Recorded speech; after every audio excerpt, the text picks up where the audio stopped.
Amos chapitre 3, verset 1. La Bible dit: écoutez bien cette parole que l'Éternel prononce sur vous, Israélites, sur toute la famille que j'ai fait sortir de l'Égypte. Je vous ai choisi, vous seuls parmi toutes les familles de la terre. C'est pourquoi je vous demanderai compte de tous vos errements. Amen. Amen. Et nous prenons Exode 19, le verset 5 et le verset 6.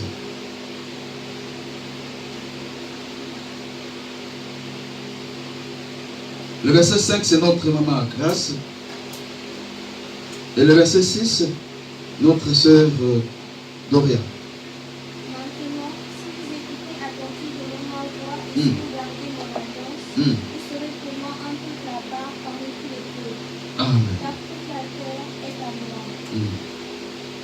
Le verset 6. Et vous serez pour moi un royaume de prêtres et une nation sainte. Ce sont là les discours que tu tiendras aux enfants d'Israël. Amen. Et Deutéronome 7, le verset 6, c'est Papa Ange. Car tu es un peuple saint pour l'Éternel ton Dieu. L'Éternel ton Dieu t'a choisi que tu sois un peuple qui lui appartient encore parmi tous les peuples qui sont à la surface de la terre. Le verset 7. Ce n'est point parce que vous vous passez en nombre que les peuples, que l'Éternel s'est attaché à vous et qu'il vous a choisi, car vous êtes au nom de tous les peuples. Le verset 8. Parce que l'Éternel vous aime, parce qu'il a voulu tenir le serment qu'il avait fait à vos pères, l'Éternel vous a fait sortir par sa main puissante, vous a délivré de la maison de servitude, de la main de Pharaon, roi d'Égypte. Amen. Amen. Parce que l'Éternel nous aime. Amen. Nous pouvons nous asseoir. Amen, Église. Amen. Amen, Église. Amen. Parce que l'Éternel nous aime, c'est pourquoi nous sommes là ce matin. Amen. Amen. Parce que l'Éternel t'aime, c'est pourquoi tu es là ce matin. Et sa grâce demeure en toi. Amen. Ce matin, j'ai intitulé le message d'aujourd'hui, la distinction divine. Amen. Amen. La distinction divine.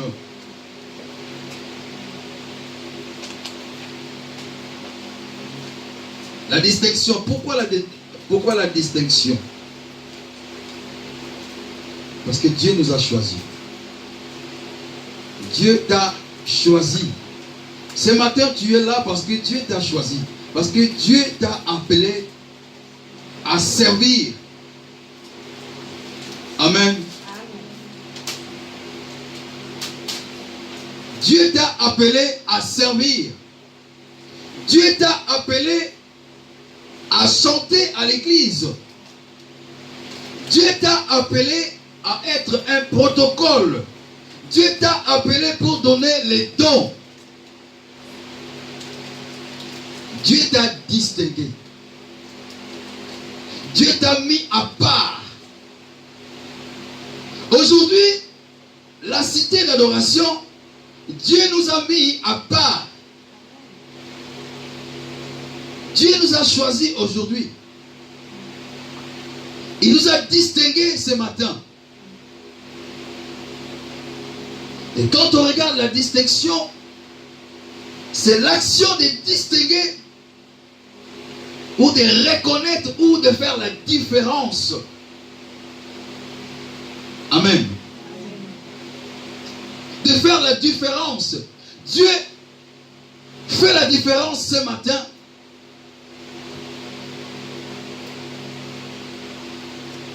Comme la parole de Dieu nous dit dans 2 Corinthiens 6, 14, 15, quelle différence y a-t-il entre la maison de Dieu et la maison des idoles?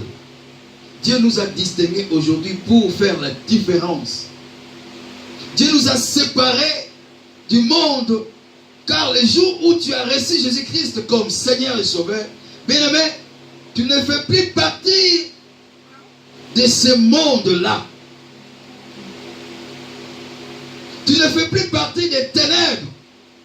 Parce que Dieu t'a distingué. Tu dois savoir ça.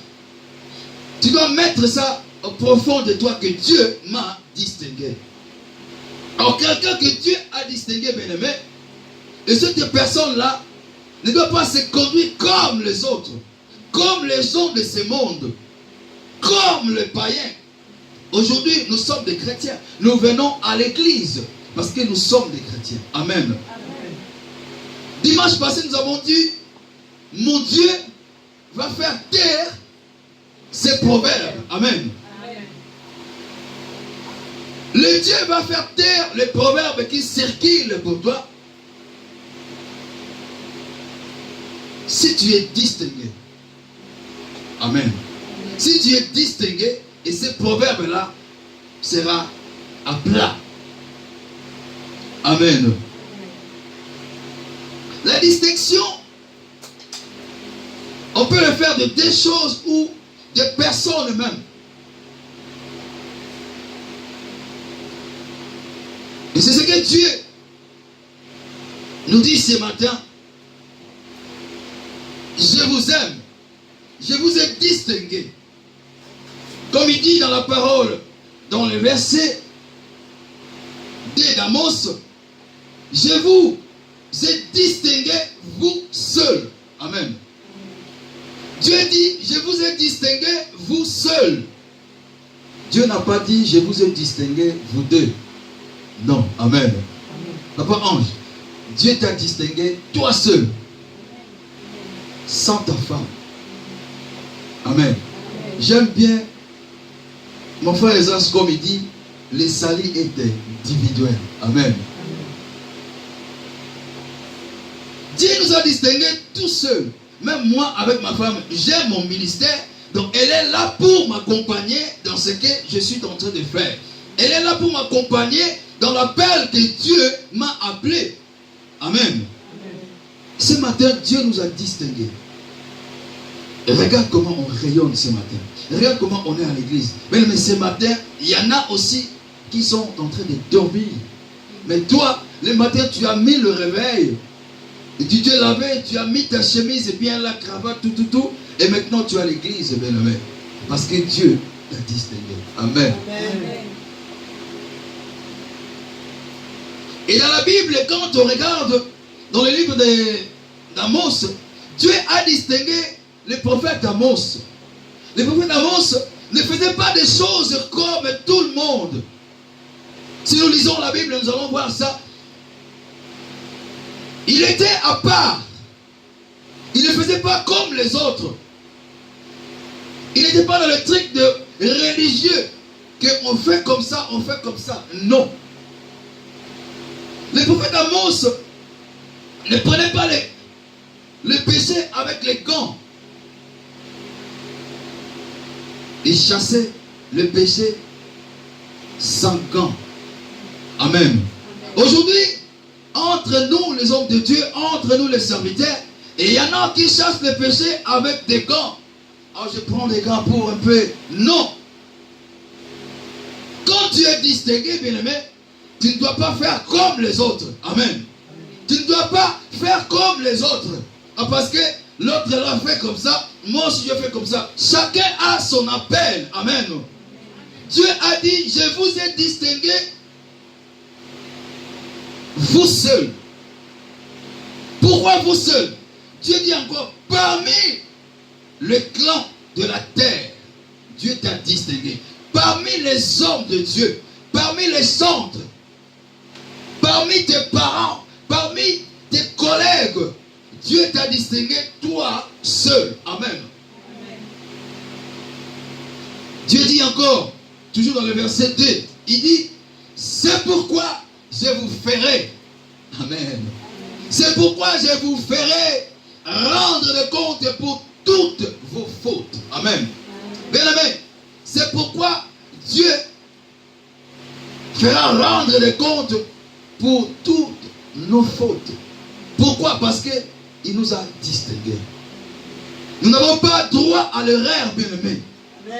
Nous n'avons pas droit à l'erreur. Quand tu es distingué à Dieu, tu n'as pas droit à erreur. Amen. Amen. Ne fais pas des choses comme des autres. Parce que l'autre fait comme ça, nous aussi on va faire comme ça. Bien-aimé, tu es distingué. Dis-toi, je suis distingué. Dis encore, bien-aimé, je suis distingué. Et par lui-même, mon Dieu. Amen. Si nous lisons la Bible, nous voyons que la parole de Dieu nous parle que lorsque des fois on voit un homme de Dieu, des fois on est étonné, ou des fois on dit, ah, vraiment c'est un homme de Dieu, c'est un évangéliste puissant, c'est un prédicateur puissant, c'est un pasteur qui a la puissance de Dieu, bien-aimé, ou c'est un missionnaire, bien-aimé.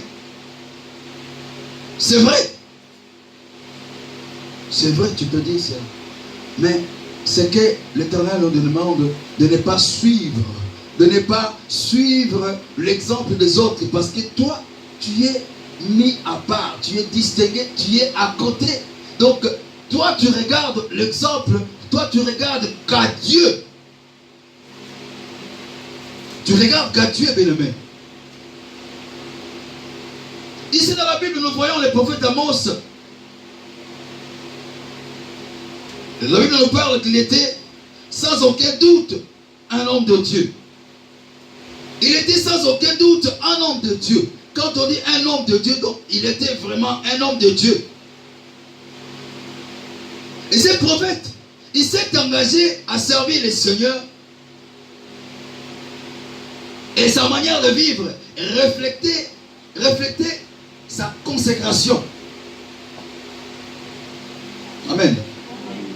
La manière de vivre des prophètes Amos, ça reflétait sa consécration. Aujourd'hui, tant beaucoup des hommes de Dieu, bien-aimés, leur manière de vivre, ça reflète même pas leur consécration. Aujourd'hui, parmi nous, nos manières de vivre, et ça reflète même pas la consécration dans l'église, la consécration de Dieu. Mais ici, on dit, Amos, sa manière de vivre, ça reflétait sa consécration. Amen. Et la Bible nous dit, il exerçait pourtant une fonction dans les systèmes religieux. Il ne voulait pas suivre les autres. Il ne voulait pas mettre tout en place parce que lui, il avait sa façon de voir des choses. Il avait sa façon de voir des choses. Comme nous, aujourd'hui aussi, nous pouvons voir des choses autrement. Amen. Nous pouvons voir des choses autrement, pas comme les autres.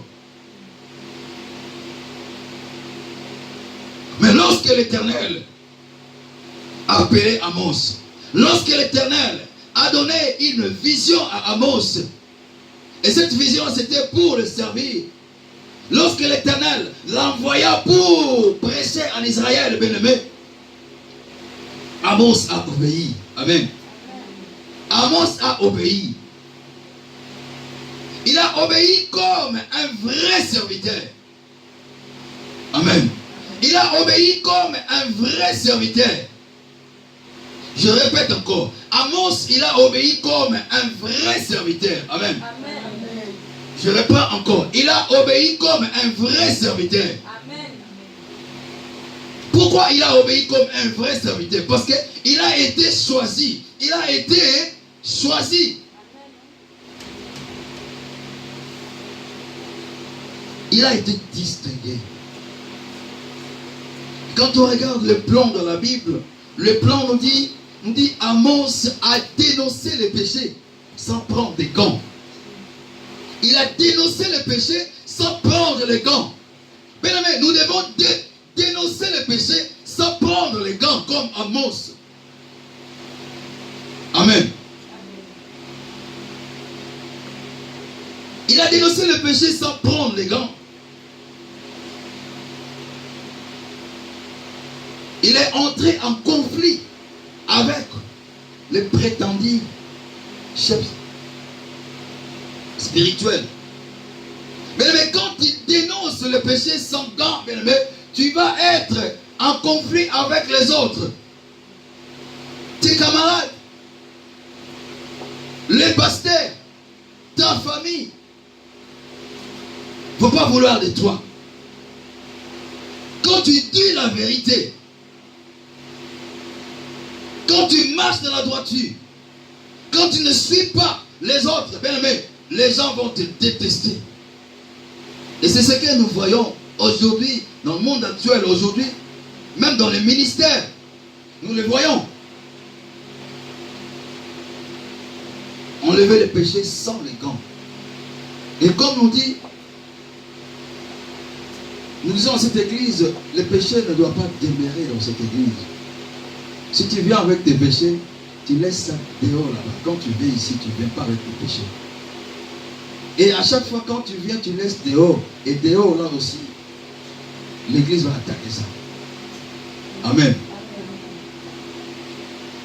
La Bible nous parle qu'Amos, il a continué à annoncer son message avec fermeté.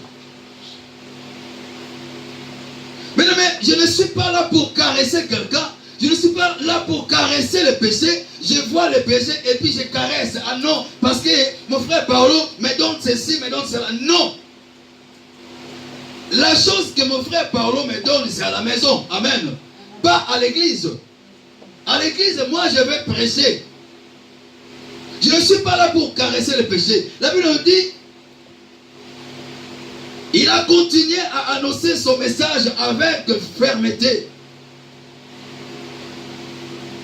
Et Dieu veut que tous les hommes et toute la nation agissent avec vérité, bonté, justice et droiture. Nous devons agir de la même façon que Amos agissait. Nous devons agir de la même façon que Dieu a voulu qu'Amos agisse, bien-aimé. Agissez avec vérité, agissez avec bonté et justice et la droiture. Et c'est ça qui plaît à notre Dieu. Amen. Et c'est ça qui plaît à notre Dieu. Les désirs d'Amos n'a pas changé. Bien-aimé, les jours où tu as reçu Jésus-Christ comme Seigneur, et tu avais un désir, bien-aimé, d'abandonner le péché, de faire le bien, de marcher correctement. On nous dit ici, les désirs d'Amos n'a pas changé depuis qu'il a été consacré, depuis qu'il a été appelé. Est-ce qu'aujourd'hui, ce matin, bien-aimé, est-ce que le désir que tu avais avant, ça a changé ou c'est toujours la même chose? C'est la question que l'Éternel nous pose ce matin. Est-ce que ça a changé?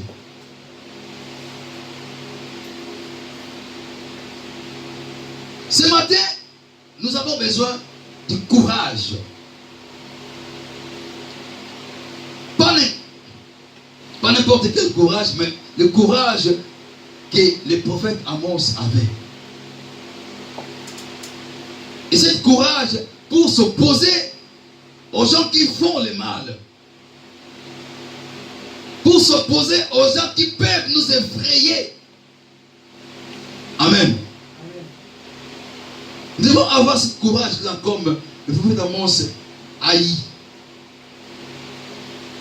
Mais la Bible nous dit ici dans Amos verset 1, écoutez cette parole que le Seigneur prononce sur vous, Israël. Écoutez cette parole que l'Éternel prononce sur vous, Israël. Israël, c'est toi et moi. Et la parole ajoute encore sur tous les clans que je fais monter d'Égypte. Mais il y a longtemps, Dieu t'a enlevé quelque part. Il y a longtemps, Dieu t'a écarté quelque part. Et c'est ce que Dieu te dit aujourd'hui. Écoute mon fils. Amen. On écoute avec les oreilles. Dieu te dit, écoute mon fils. Écoutez cette parole. Cette parole, c'est la Bible. Cette parole, c'est ce que je suis en train de prêcher aujourd'hui. Dieu nous met encore en garde. Parce qu'il nous a choisis. Parce qu'il nous a distingués. Dieu nous met en garde. Il nous dit, chacun et chacune de nous, bien-aimés, a des comptes à rendre. Amen. Nous avons des comptes à rendre. Nous avons des comptes à rendre, bien-aimés, à notre Seigneur. Chacun devra rendre des comptes de ses péchés. Mais je ne vais pas rendre les comptes de Papa Ange. Non. Je ne vais pas rendre des comptes de ma sœur.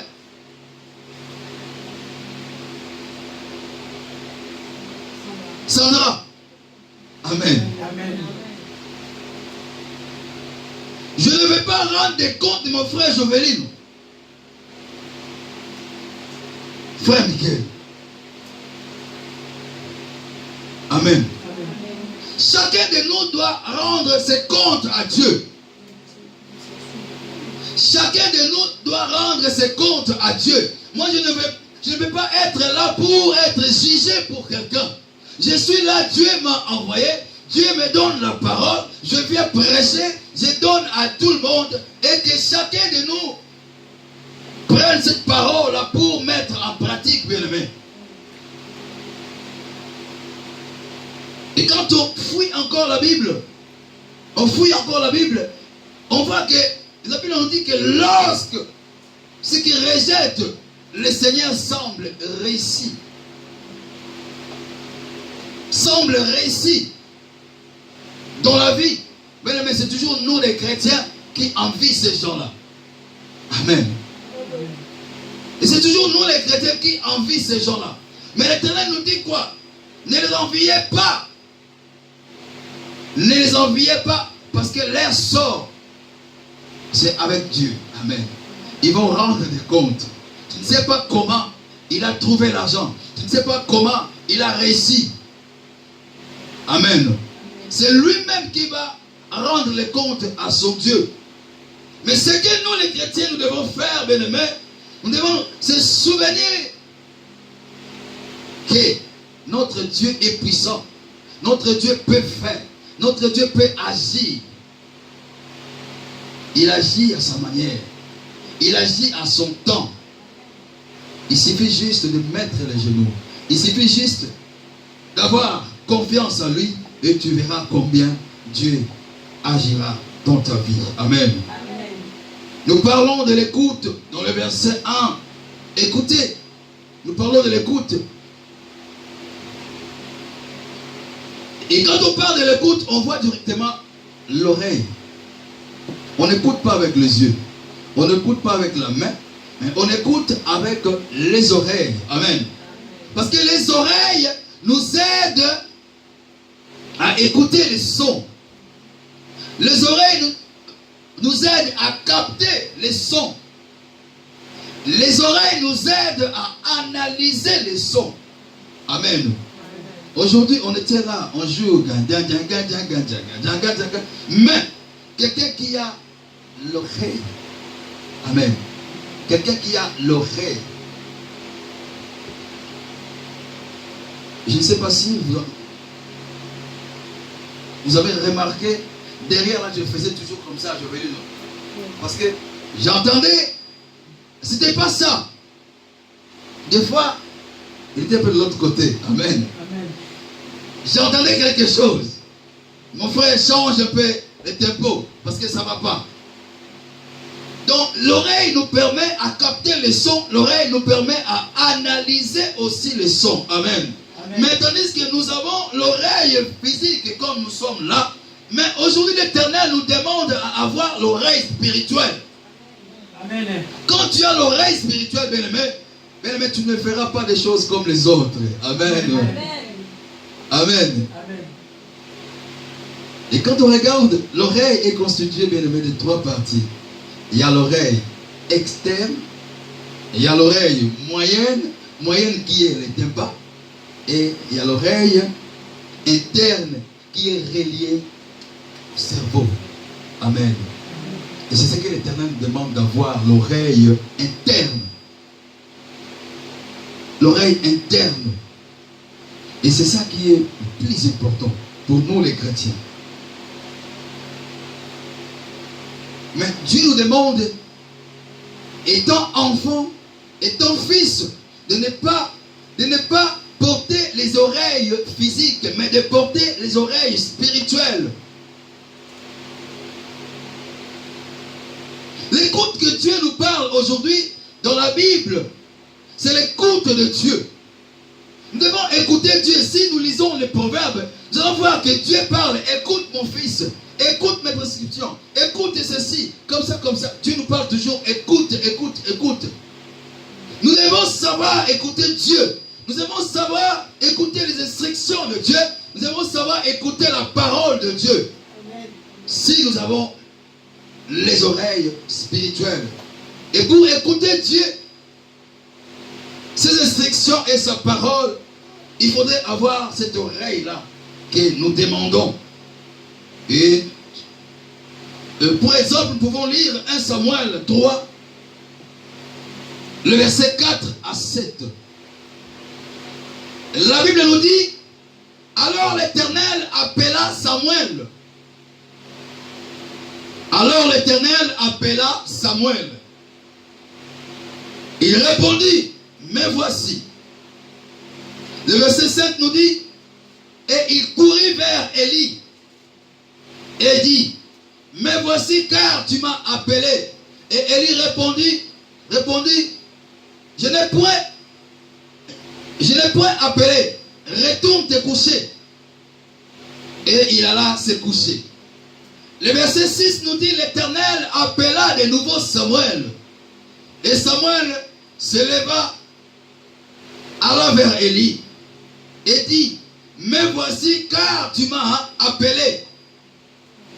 Et Élie répondit, je n'ai point appelé, mon fils, retourne te coucher. Et le verset 7 nous dit, Samuel ne connaissait pas encore l'Éternel. Amen. Et la parole de l'Éternel lui avait pas encore été révélée. Amen.